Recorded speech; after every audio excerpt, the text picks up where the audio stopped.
जम्मू कश्मीर की असेंबली में इन दिनों काफी ज्यादा उथल पुथल देखने के लिए मिल रही है। ये जो पॉलिटिकल विवाद है वो तब शुरू हुआ जब बुधवार को नेशनल कॉन्फ्रेंस एनसी की ओर से एक प्रस्ताव पेश किया गया, जिसमें जम्मू कश्मीर के स्पेशल स्टेटस के रीइंस्टेटमेंट की मांग की गई। ये प्रस्ताव 2019 में आर्टिकल 370 और 35A के एब्रोगेशन के विरोध में पेश किया गया था। इसकी वजह से विधानसभा के अंदर जो माहौल था वो बहुत ज्यादा बिगड़ गया। 3 दिनों तक जम्मू और कश्मीर की असेंबली में इस प्रस्ताव पर जमकर हमला हुआ। बीजेपी के सदस्यों ने इस प्रस्ताव पर बहुत ज्यादा विरोध किया और इसे अवैध करार दिया। उनका ये कहना था कि ये जो प्रस्ताव है वो संविधान के खिलाफ है और इसे तुरंत वापस लिया जाना चाहिए। स्पीकर अब्दुल रहीम राठौर ने बीजेपी की इस मांग को खारिज करते हुए ये कहा कि विधानसभा में जो पेश किए गए किसी भी प्रस्ताव को वापस लेने या फिर नकारने का अधिकार केवल सदन के पास है, ना कि स्पीकर के पास। बीजेपी के इस विरोध की वजह से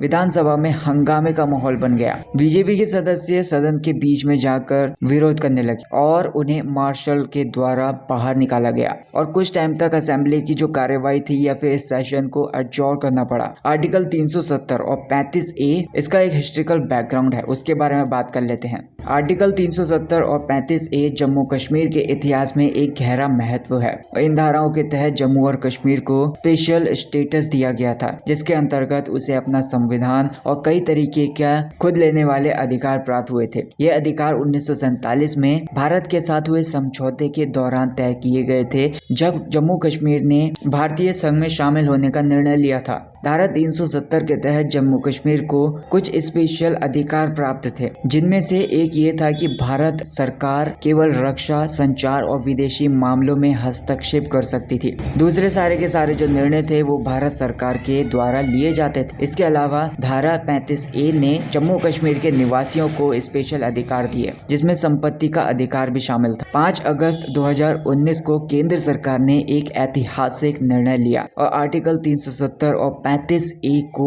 निरस्त कर दिया गया। इस निर्णय के बाद जम्मू कश्मीर का जो स्पेशल दर्जा था वो समाप्त हो गया और उसे 2 केंद्र शासित प्रदेशों में विभाजित कर दिया गया, जम्मू कश्मीर और लद्दाख। इस निर्णय के बाद देश में काफी ज्यादा बहस हुई और जम्मू कश्मीर के कई राजनीतिक दलों ने भी इसका विरोध किया। स्पेशल दर्जा समाप्त करने का जो निर्णय था वो कई लोगों को चौंका देने वाला था और इसे जम्मू कश्मीर की पहचान और इसकी ऑटोनॉमी के साथ एक बड़ी छेड़छाड़ माना गया। जम्मू कश्मीर में राजनीतिक दलों ने इसको लेकर अपना विरोध दर्ज कराया और केंद्र सरकार के खिलाफ अपनी कई बार आवाज भी उठाई। नेशनल कॉन्फ्रेंस के द्वारा ये जो प्रस्ताव पेश किया गया था, इस प्रस्ताव का मेन उद्देश्य जम्मू और कश्मीर के स्पेशल स्टेटस की बहाली और आर्टिकल 370 और 35A को दोबारा लागू करना है।